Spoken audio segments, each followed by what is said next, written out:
তো বন্ধুরা, আমার দাদা দেখো পাগল হয়ে গেছে, বিকেলবেলা কি করছে দেখো, এইভাবে মুড়ি ঘরে কেউ করে এটা, এই মুড়ি সব দৌড়ে পালিয়ে এদিক ওদিক চলে যাচ্ছে, জল টল ফেলে সব একাকার। কি করছে, মাথায় কি ভূত চেপেছে না কি বলো তো, এ তো বোঝা যাচ্ছে না। দেখো মুরগি সব দেখো কি বা করছে, দেখো সব পালিয়ে মরছে মুরগি, সব ছুটে পালালো। রাধে রাধে বন্ধুরা, আমি সুমন আর তোমরা দেখছো পোল্ট্রি ফার্মিং বাই সুমন। তো মুরগি অনেক বড় হয়ে গেছে, আজ 33 দিন আমার মুরগির বয়স। তো মুরগি বড় হয়ে গেলে কিন্তু মুরগি লিটার ঘাটা খুবই একটা সমস্যা থাকে, তখন কিন্তু আর লিটার ঘাটাটা অতটা সুবিধা হয় না, খুব অসুবিধা হয়ে যায়। তো এরকম অবস্থায় লিটার তো যদি ঘাটতে না পারো, তো মুরগি গায়ে কিন্তু পটি মাখবে, মুরগির যে পায়খানা সেটা মুরগির গায়ে লাগবে, মুরগির কালার নষ্ট হয়ে যাবে। তো এই সময় তোমরা কি করবে? তো এর একটা ভালো বুদ্ধি আছে, যেহেতু মুরগিগুলো সবসময় অধিকাংশ টাইম মাঝখানে থাকে, আর মুরগি ফার্মের দুই সাইডে যথেষ্ট হাওয়া বাতাস পায় এবং হালকা রোদ্দুরও পাই, তো দুই সাইডে লিটার কিন্তু অনেকটা ভালো থাকে।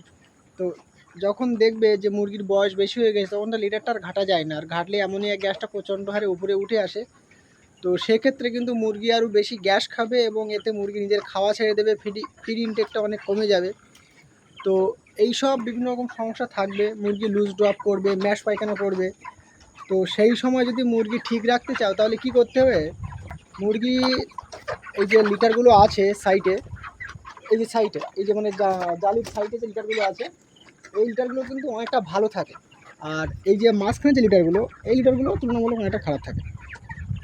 তো এই যে দুই সাইডের, এই যে সাইডে যে লিটারগুলো, কোদাল বা বেলচা দিয়ে এই সাইডে লিটারগুলো কেটে যদি মাঝখানে দিয়ে দেওয়া যায়, সেক্ষেত্রে কিন্তু লিটারটা অনেক ভালো থাকে এবং মুরগিও সুস্থ থাকে। এটা আমি করেছি আজ বিকালবেলা, আর এখন রাত 10টা বাজতে যায়। তো আমি তোমাদের উদ্দেশ্যে এটা দেখানোর জন্য ভিডিওটা করেছি, যে বালি, সাইডের বালি কেটে মাঝখানে দিলে লিটারটা কেমন থাকে এবং মুরগি কতটা ভালো থাকে, তোমার নিজেরাই দেখো একটু।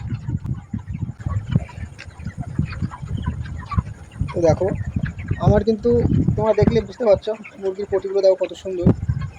ঠিক আছে, এখানে কিন্তু ম্যাশ নেই, মুরগির পটি সুন্দর আছে, আর মুরগিগুলো কিন্তু চকচক চকচক করছে, ঠিক আছে।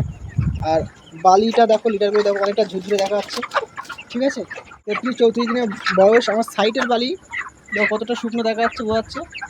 আর মাঝখানের বালিগুলো দেখো ঠিক ততটাই ভালো, ঠিক আছে। তো কীভাবে করেছি, তো এই যে বালিটা এত সুন্দর আছে, আমি এটা কিভাবে করেছি চলো তোমাদেরকে একটু দেখাই। আমি যেহেতু এটা বিকালে করেছি, তো চলে যাচ্ছি বিকালের ভিডিওতে। তো তোমরা দেখতে পাচ্ছ এই যে আমার দাদা বেলচা দিয়ে দেখো বালিগুলো নিয়ে এদিকে ছড়িয়ে ছড়িয়ে দিচ্ছে। তো আগে থাকতেই কিন্তু আমরা হপারটা উপরে তুলে রেখেছি, কারণ বালি ছোঁড়ার সময় কিন্তু হপারের মধ্যে বালি পড়তে পারে, এতে খাবারটা নোংরা হবে। পুরো এক বেলচা এলাকা ক্লিয়ার।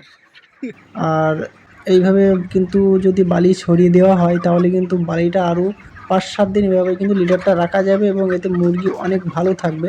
আশা করছি মুরগির কোনো অসুবিধা হবে না, আর এটা করতে কিন্তু খুব একটা সময় লাগে না। তো আজ 33 দিন প্লাস বয়স, মুরগির ওজনটা আজ আর আমি বললাম না, তোমরা দেখতেই পাচ্ছ কত সুন্দর আছে। আজকের ওজনটা তোমরা আইডিয়া করে কমেন্টে জানাবে কত হতে পারে। এরা কি ভিডিওটি তোমরা দেখে বুঝতে পেরেছো?